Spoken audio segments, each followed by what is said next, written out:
বিশ্বের অন্যতম গুরুত্বপূর্ণ জ্বালানি পরিবহন পথ হরমুজ প্রণালীকে ঘিরে চলমান উত্তেজনার মধ্যে ইরাকি জাহাজ চলাচলে আংশিক ছাড় দিয়েছে ইরান। এই সিদ্ধান্ত প্রণালীটির উপর তেহরানের কঠোর নিয়ন্ত্রণ কিছুটা শিথিল হওয়ার ইঙ্গিত বহন করছে বলে মনে করেন বিশ্লেষকরা। শনিবার ৪ এপ্রিল এক বিবৃতিতে ইরানের সামরিক কমান্ড খাতাম আল আনবিয়া কেন্দ্রীয় সদর দপ্তর জানায়, ইরাকের জাহাজগুলো হরমুজ প্রণালী দিয়ে চলাচল করতে পারবে এবং তাদের উপর কোনো ধরনের বিধিনিষেধ আরোপ করা হবে না।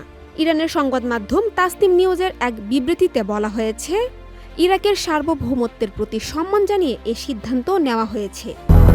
200-র বেশি সার্ভিস ও ফিচারে লেনদেনের সব বিকাশ অ্যাপে সম্ভব। একই সঙ্গে যুক্তরাষ্ট্র বিরোধী অবস্থানে ইরাকের ভূমিকাকেও ইতিবাচকভাবে উল্লেখ করা হয়েছে। তবে এই ছাড় সব দেশের জন্য নয়। যেসব দেশকে তারা শত্রু হিসেবে বিবেচনা করে তাদের ক্ষেত্রে হরমুজ প্রণালীতে নিয়ন্ত্রণ আগের মতোই বহাল থাকবে। এদিকে ডোনাল্ড ট্রাম্প তেহরানকে একটি চুক্তিতে পৌঁছাতে অথবা জলপথের নিয়ন্ত্রণ ছেড়ে দেওয়ার আহ্বান জানিয়েছেন।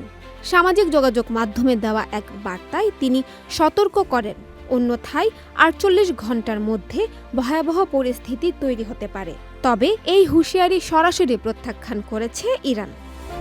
গত ২৮ ফেব্রুয়ারি যুক্তরাষ্ট্র ও ইসরায়েল এর সঙ্গে সংঘাত শুরু হওয়ার পর থেকে ইরান হরমুজ প্রণালীতে নিয়ন্ত্রণ জোরদার করে। বিশ্বের সরবরাহকৃত মোট তেল ও তরলীয়কৃত প্রাকৃতিক গ্যাস এই পথ দিয়ে পরিবাহিত হয়।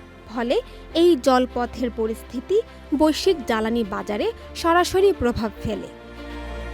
মুস্তার শৈলী, চ্যানেল আই।